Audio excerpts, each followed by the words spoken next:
Hi everyone. Slowly, steady, coming. We have here very nice seats in the front row, if you're missing some space. My name is Jarūnė, and I am leading NGO, which is called Women Go Tech. In Lithuania, I would say that it's quite known organization, so maybe you can raise your hands who heard at least something about it. Yay! So quite many people. Living in Lithuania, most probably you know that we don't have gold, petroleum, minerals, but what we really do have are talents. And talents are the business card of the country, and talents are those who gives us a competitive advantage, why companies want to invest in our country, why venture capitalists also sees here as a great opportunity to be. But looking from the broader perspective, what is happening in the whole Europe, in the European Union, we see that in ICT, the specialists are actually way behind in terms of the demand that the businesses, startups are needing. And even though Lithuania is on an average of the Europeans' share of ICT specialists in total employment, but you can understand that in the leap that the current moment we are living, the demand is, the supply of the talents is actually way behind what we need, not only in our country, but also within all European Union. And the prognoses are that by 2030, we will be lacking almost 10 million specialists. And while we're living somehow in Vilnius bubble, and in many cases, we don't feel the pain, but take the step back and think of other sectors of the policymakers, government, where they really need more of the specialists, different areas where the efficiency is very important, made through the technology. And also, we are living in the age of AI, and the demand is increasing very fast. And here to say what we have, also, we have an untapped audience of women who are actually not that much participating in the ICT sector, and we can take those talents and empower in the digital economy. And even though Lithuania sometimes is super proud of the statistics which shows that we have 24% of women in ICT sector, in technology, but I would say that this is not the number that you should be proud of. What does it mean? Like, what in one person out of 4 or 5 is woman? How proud we are about that. But yes, we are beating the Europe's average, so let's clap for that. This is cool. So we see that the numbers are also ambitious to beat and to have actually more diverse tech companies, and to have more by the 2030. But also take into consideration that year by year, seeing the statistics, we have a new theme that we constantly now talking, and this is ageism. And our population is getting older. And even though we are actually taking more and more talents into the market, into the technology companies, we are facing the shortage that more people actually going out than getting in. And here we have already those examples. For example, Germany is facing a lot of the technical companies, the problems that there are the systems and technology, even languages that are not supported anymore because people are going to the pension. So we will have a lot of the problems in the future also, and this is one of piece of the puzzle that we also have to figure out. Because the aging society is nowhere to go, and we also don't want to end up in situation as now maybe we see our grandparents that they are looking at their laptop and maybe don't know even what to push, what kind of the button, and playing jokes on our smartphones.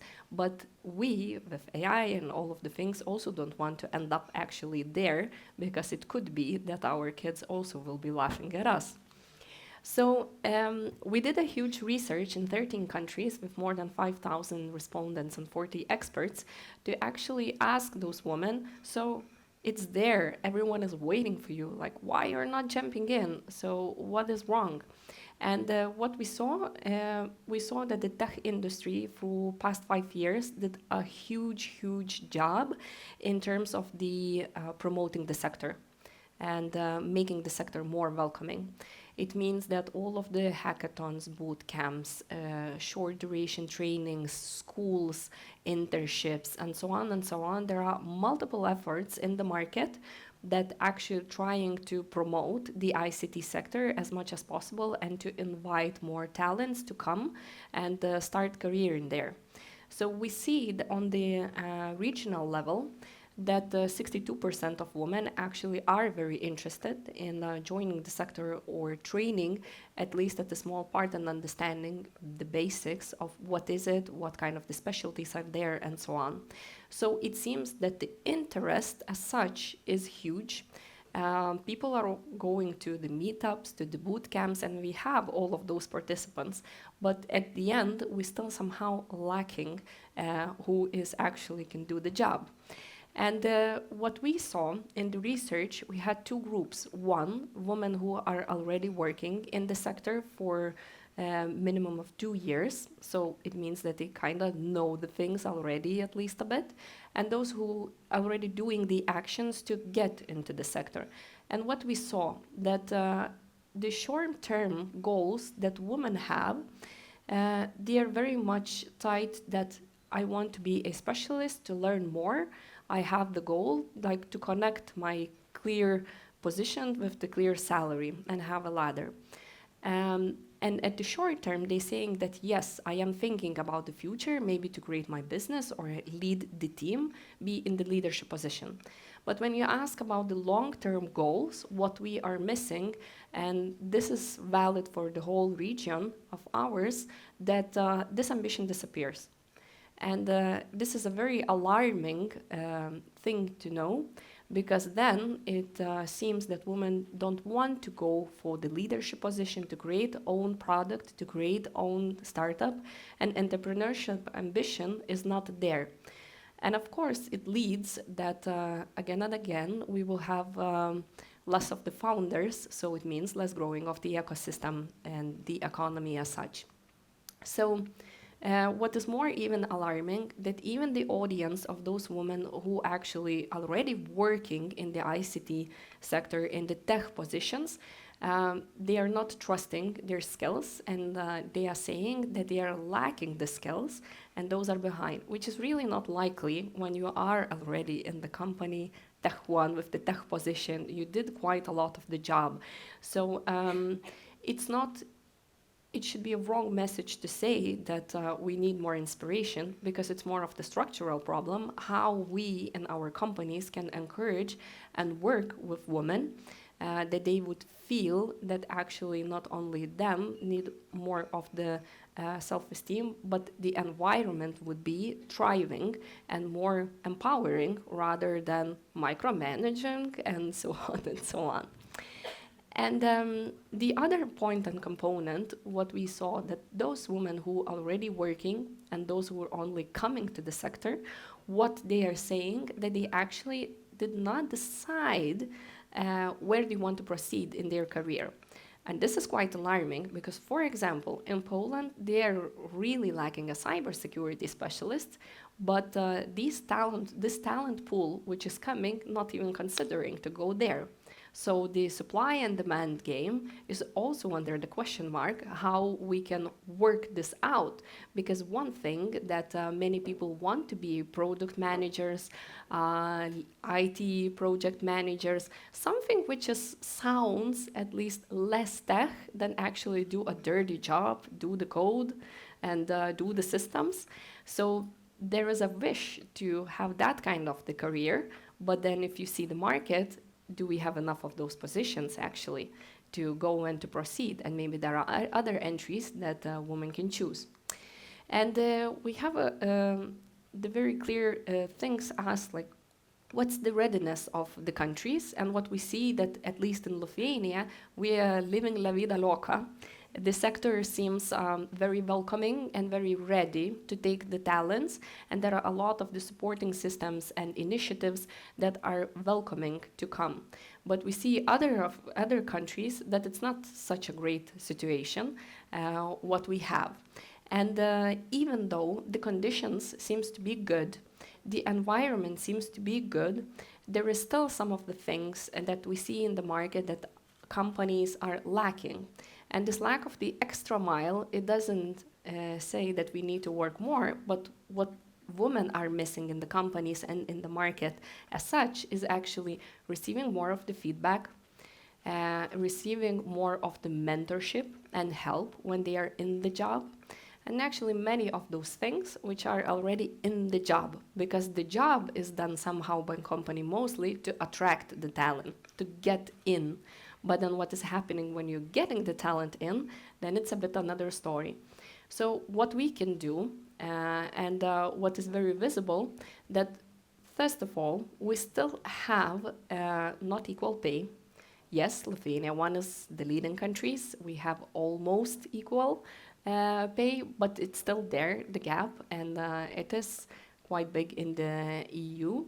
And also, we have work-life balance questions for women, because usually they are those people who are taking care of all of the errands, kids, kindergarten, sicknesses, and so on and so on. So they are lacking the opportunities to how to balance better if you are in the very challenging environments as building a technical product. And of course, gender unbiased recruitment processes, because what they are reporting that it's still there, the practices that should not be practiced anymore, and the constructive feedback. So when you're getting in, there is still a lack, like in the field where I am playing and I am usually a junior, so how I can actually get the feedback which will help me out to climb a career ladder. And when we see all of these problematic aspects, what we have within the EU and our market, Women Go Tech is quite of a success story as an NGO who started with actually doesn't knowing so well how we will turn out. And at the very first season, we have only 45 mentors and mentees started together. And so from this very tiny initiative, now we are a huge elephant working in the whole region. But through 10 years that we are celebrating this year, we saw several of the very replicable things in all of the markets that we have and which are very important to know. So the very first thing, that even though now we are thinking that technologies are so much of the specialties in there, it's so fun, you can do a lot of the things, but it's again sometimes only in our bubbles. And the reality is when you're going a bit outside, Vilnius, to rural areas, to different audiences, you see that technology somehow still equals a white man in the hoodie with slippers usually, and what he's doing? Development, he's coding. He's not doing any QA, UX, UI, product management, what? He's a developer. So what we did, we had a program which is called Discovery, and in Discovery program, we had a lot of the participants, more than 27,000, to educate that technology is not only programming. And that is very, very important, because the talent pool that we're trying to attract and solve it out is still thinking that my path should be a development. And if I'm not good in math, I cannot go to this path. So the important thing is still to promote a very different kind of the positions and what people can do there. Us as organization educated so many of women saw that for them is way, way clearer what you can do, and then even how to choose even the courses in some kind of like coding school or other short duration training, because then you know what you can expect. Personal commitment is the second lesson what we learned, that when you have a very big problem, and it is problem about people, then what's the most important thing, especially after COVID, when we are not so social anymore, let's call it like this, especially when we are in a lot of the clutter at the current moment, living this AI bubble also, and kind of feeling behind of all of the things. What is important for us is actually human connections. And human connections are the things where the magic happens. So when you think of your career and how you ended up here, usually, of course, there was the environment. In the environment, you succeeded, but there were people. And those right people, the right conversations when you were overwhelmed, the right somehow person who lifted you in some situations, these are the moments when actually defining the career, defining how you feel about some things. And this is very important because those people very much helping us out through their own also experience. Because in many cases we think that our problems are really unique. We have the only one that kind of the problem. But then when you talk with more of the people, you understand that actually no. So for us, what is important that as many mentors can provide at least some of the time for those who are seeking the help and get into the sector, the more positive things we would have. Because imagine then the situation that you have a CTO who is in the company and doing the mentorship, and then you have a specialist. So it's a very different perspective then also that people can seek the help. And what is also important when you have such a big problem again, to understand that you need to put the effort not only to your own department of the recruitment that you will get all of those positions filled, but the game of getting out people from different companies and just raising a bit more the salary, well, it has the finish line. You cannot do that much. So you need to put a bit of the efforts into the whole ecosystem and understand that the same person, when she will come, she will work at Telia, at Gurtam, at in some Tesonet company and so on. So it's a long-term game because we need more talents to grow more in order to feel more relaxed at the same time with our own goals. And here, what is also important, the educational system, at least in Lithuania, is far behind with providing enough of the talents for us because we counting every single year and then you just understand that, okay, there is not enough at all. And from the very first course, they are kind of almost picked by the companies like strawberries. And what we can do, the requalification is still the only way how we can actually put those vacancies.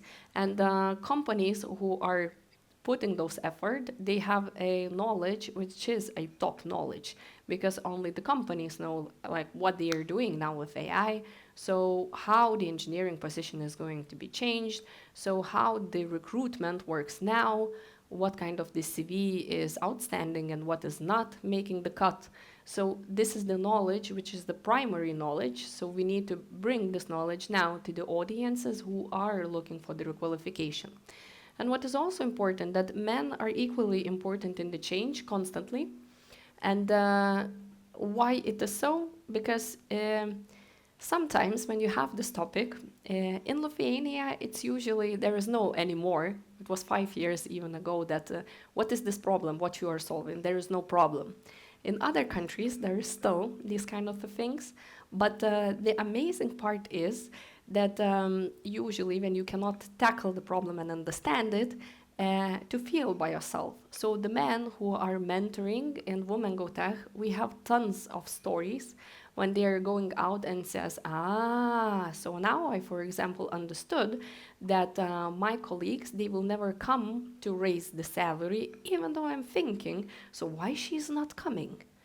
So there are a lot of the findings that they also understand the problematics and how, for example, their own processes are not working in the company and what kind of the support they actually need to provide in order to thrive and work better as a company in building the technology. So this is very important, and especially when you have positions as CTOs, CIOs, because they have the power to actually change and to think of how we are running the talent recruitment and taking people in. And of course, the fifth thing, we all want to have community. And the community somehow these days in many ways feels like, what is this community about? It's like event and that's it. But you want to be somewhere where you can express your thoughts, your fears. And we have a very big community because we united with organization in Poland also. And the community helps you out. And in this community, you can really express what is happening to you. Maybe someone else had a different approach. And community power is super important, especially when you feel in the career that you are lost, that maybe something is not happening. And in many cases, women are feeling at the very first year of the job that maybe I did a huge mistake and I need to come back to my previous position. So community helps out there, this bonding and having the common problems. And we, through the years, we have more than 900 of the impact stories of women who change position from non-tech to tech, and it's 65%, and we are constantly measuring it, because if you came to us, it's not that we just will have fun, it's like very clear track that you want to change your career and have a different kind of job. And here are only several of the examples, but my favorites are, of course, those who are a bit more outstanding. So in this year, we had a midwife working in Kaunas clinics, and she said that it's the most rewarding job ever. And now she requalified and she is working in tech. And for me, it's fascinating because still from marketing, you kind of do Excel KPIs, a lot of the data and so on, so you can kind of still know business metrics and all of the things. But being from midwife, that's very interesting story. Or for example, we had a person, she more than 50 years old, and she said that she's bored and she wants to have a job because everything was fine with the finances, but at one point in your life, you want to switch and to shake the things up. And she works in Swedbank. She is QA, and the very interesting thing is that what she told. So I'm not that good QA now. Still, I'm learning. So it's a process. But my lead, he is like 20 years old, and it's not about the age, but he's not very good lead. So, I'm teaching him like human things, like human skills, and then he teaches me how to do the job, the hard skills. And these are an amazing stories, and it just showcase how much of the diversity is important in the teams and what we're building. And of course, with that, it's again and again, we need to promote it and we need to talk about it more and more, because if you see only the in some high position, the woman sitting and being there and only in some super events, then it doesn't feel that you can actually beat it. But if your neighbor next to you actually did it, yes, you can also do it. So the promotion of like casual people life, what is happening every single day, is also very important. And I want to say that Women Go Tech is, I would say, is a very good example, and we should be proud in Lithuania to have that kind of the example. And here's a very nice picture, because we were recognized even in the European Commission as this like stamp Nobel Prize for NGO. But to create that kind of impact, it takes like a village, like all of the people, the community, the mentors. It's like hours and hours of the job. And we are those who actually build it in our ecosystem, that kind of like massive change agent, which is now giving us a very tangible and clear result to solve our problem. So we are not even relying on something that will come and solve it out, but we, the ecosystem, did it by actually chipping in our time, our knowledge, our dedication. And what is important for us, that now it works as a flywheel. When you're coming in as a participant, most probably lost a bit what you want to do, but then you are getting the requalification, and then you're giving back as a mentor. So you're coming, you're mentoring others. Afterwards, like through those years, you are getting into higher positions where you can be a decision maker. You can also join with the company, and afterwards, then there is no limits. Some women are going to schools to discuss how technology can help out. for young girls and to say that this is the career ladder. Some, they are coming with absolutely amazing ideas, what else we can do. And this is very important because the change is really not a hashtag that you're putting somewhere on your LinkedIn post. It's a very important and hard job that you need to do. And changing people's lives is the toughest business you can ever be. So the wish for you is, if you have like 1 hour or 2 or so and you are in tech, always think that you can dedicate and help out, and human connection is the most important. So if you have those hours, come, we will give you the job to do because we have a lot of the problems. Thank you.